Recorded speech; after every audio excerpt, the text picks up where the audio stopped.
स्वच्छ भारत मिशन के लिए थी। यानी ग्रामीण राजस्थान क्योंकि हमारे पास है, तो ग्रामीण राजस्थान सबसे साफ सुथरा कैसे रहे, इस पर हमारी विस्तृत चर्चा हुई है और हमने निर्देश दिए हैं कि आने वाले समय में स्वच्छता पूरी तरह से होना चाहिए। मैं ये कहने में मुझे गर्व महसूस हो रहा है कि हिंदुस्तान में राजस्थान पहला प्रदेश है जहां स्वच्छता की साफ सफाई करने की कितना काम स्वच्छता में करना है उसकी बीएसआर रेट तक हो गई है। अदरवाइज हिंदुस्तान में कहीं भी नहीं है। हमने ये भी कोशिश की कि जो हमारा कर्मचारी होगा वो परंपरागत काम करने वाले को ही लगाएंगे उसमें, और उसकी जो आमदनी होगी वो लगभग 11,000 से 13,000 तक उसको होगा। क्योंकि जो हमने कहा कि मजदूर को उसको हमने अर्ध कुशल श्रमिक माना है, तो लगभग 8,900 रुपये इस तरह से उसको जोड़ते हैं।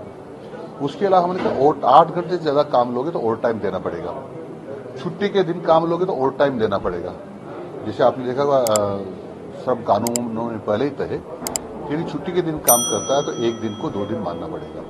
इस प्रकार से हम जोड़ते तो लगभग 11,000 से लगाकर 13,000 रुपये तक प्रतिदिन हमारे जो सफाई कर्मी को पड़ेगा, तो आसानी से काम करेगा, अच्छी तरह काम करेगा, क्योंकि उसको परिवार का पेट भरने की स्थिति में आ जाएगा। अभी तक ग्राम पंचायत में कहीं 2,000 देते, कहीं 3,000 देते, कहीं 1,000 देते हैं और अपेक्षा करते हैं कि वो ठीक तरह से सफाई करे, क्योंकि उसको चिंता सताती रहती है कि मैं दूसरा काम नहीं करूंगा तो बच्चों को क्या खिलाऊंगा, इसलिए उसको दूसरा काम भी करना पड़ता है। अब जो इतनी राशि उसको मिल जाएगी पूरे तो तन में होकर के वो सफाई का काम करेगा। ये भर्ती निकाली जाएगी या संविदा परत जाएगी? हमने टेंडर दिया है, टेंडर दे रहे हैं सब ग्राम पंचायतों में, लेकिन उसको पाबंद कर दिया ठेकेदार को हमने, ये सुविधाएं आपको देनी पड़ेगी, उसका बीमा भी करवाना पड़ेगा, तो उसके जो सफाई से गंदगी से सुरक्षा के उपकरण भी उसको देने पड़ेंगे, हेलमेट भी देने पड़ेगा, चश्मा भी देना पड़ेगा, और जो ये जूते भी देने पड़ेंगे, तो ये पहनने के जो कपड़े उस कार के होते हैं वो सब देने पड़ेंगे। वो हमने ये भी तय कर दिया है कि जो वहाँ गाय मर जाएगी, बैल मर जाएगा या कुत्ता बिल्ली मर गया तो उसको अलग से चार्जेस भी तय कर रहे हैं हम लोग ये भी तय कर रहे हैं कि जो जानवर मर जाएगा तो उसको खड्डा खोद के काटना पड़ेगा, ताकि वो कुत्ते बिल्ली ले जाकर उसका अवशेष को ले जाते हैं तो गंदगी फैलती है। इसलिए हम चारों तरफ से हमने चाक चौबंद करने की कोशिश की है ताकि राजस्थान हमेशा स्वच्छ दिखाई दे। परंपरागत से मतलब वाल्मीकि समाज जो सफाई का काम करते आए हैं, सफाई का काम जैसे हम लोग की एयरवाल समाज हमारी तरफ एयरवाल करते हैं, जो मृत जानवरों को उठाता है, वो भी उसमें शामिल है। मंत्री जी, पंचायत समिति के चुनाव को लेकर क्या कुछ है, क्योंकि सरपंच कूच करने के लिए वो बोल रहे हैं जयपुर कुछ इच्छा है, सरपंच कूच करने के लिए बहुत सारी जनता जयपुर की तरफ कूच करती है, आती है, कई काम होते हैं लोग प्रशासक लगाने का विरोध ये हमारे मंत्रिमंडल निश्चय करेगा, मैं अकेला निर्णय नहीं करता इसके ऊपर। नहीं, मतलब इसमें क्या एक प्रदेश एक चुनाव कराने की कवायद के तौर पर देखा जा रहा है? ये तो सैद्धांतिक रूप से बातचीत हो रही कि एक चुनाव और एक प्रदेश एक चुनाव होगा, जैसे one nation one election India government करने जा रही है, ऐसे हमारे जो स्टेट के चुनाव होते हैं उनके बारे में ऐसा सोच रहे हैं। तो निकायों के साथ पंचायती राज, निकायों के साथ पंचायत राज भी होगा अभी जो सोचा है, और उसका कोऑपरेटिव का भी हो सकते हैं। प्रशासक लगाना तय है क्या? प्रशासक अभी मैंने कहा ना, घुमा के पूछ रहे, दोबारा मैं भूल जाऊँ आप, इसलिए हमने कहा कि मंत्रिमंडल तय करेगा। मतलब प्रधानमंत्री का दौरा मंडल शिक्षा संकुल में आने का, विद्या समस्या केंद्र का उद्घाटन की बात चल रही है कि कब तक?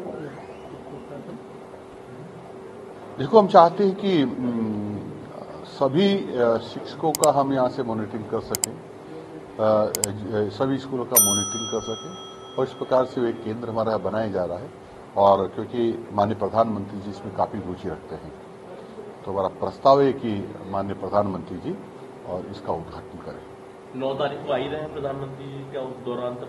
अभी मैंने कहा ना, प्रस्ताव फाइनल कर रहे हैं, माननीय प्रधानमंत्री जी से बातचीत हो रही, माननीय मुख्यमंत्री जी की क्या क्या कार्यक्रमों में भाग लेंगे। किस तरह का सेंटर बनाया गया, वैसे उसको इलेबरेट कर दीजिए थोड़ा सा। एक तरह से बिल्डिंग तो बनी हुई है, शिक्षा संकुल में होगा, एक तरह से उसका उद्घाटन करना है कि लोग कैसे मॉनिटरिंग होगा, कैसे क्या होगा, सब कुछ इसका करना है।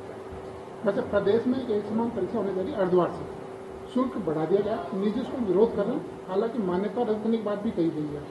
देखो, कोई शुल्क नहीं बढ़ाया है, इतना ही बढ़ता है जैसे हर साल कर्मचारियों का महंगाई का वेतन महंगाई भत्ता बढ़ता है, इतना होता है तो छोटा मोटा तो करना पड़ेगा ना।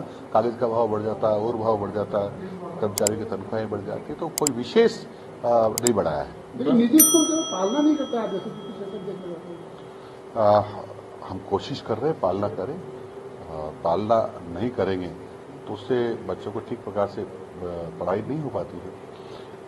हम सब शिक्षकों से सब संचालकों से भी बार बार संपर्क भी करते हैं, उनसे मिलते भी हैं, वो भी हमसे मिलते हैं और काफी विद्यालय इसकी पालना कर रहे हैं।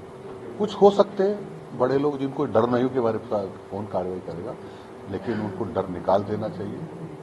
सरकार पालना कराना जानती है। हम निःशुल्क शिक्षा दे रहे हैं, निःशुल्क यूनिफॉर्म दे रहे हैं, मिड डे मील दे रहे हैं, फिर ये जो एग्जाम का जो ये समान परीक्षा जो हम करा रहे हैं, इसका शुल्क 40 रुपए लिया जाना उचित नहीं है। 40 रुपए अर्धवार्षिक परीक्षा के और ये जो 10th और 12th के एग्जाम होंगे उसके प्रत्येक छात्र से लिए जाएंगे सरकारी स्कूलों में। देखो, पैसा लेना कोई बुरा नहीं है, क्योंकि ये जो पैसा लाएंगे ना हम कहीं कहीं से, वो भी जनता का आएगा। वो किसी न किसी माध्यम से आना तो जनता का ही है। ऐसा नहीं कि साहब या कोई प्रधानमंत्री जी का या मुख्यमंत्री जी का पेड़ लगा हो। जनता जो अपना कमाई का पैसा चाहे टैक्स के माध्यम से किसी के माध्यम से लाती है,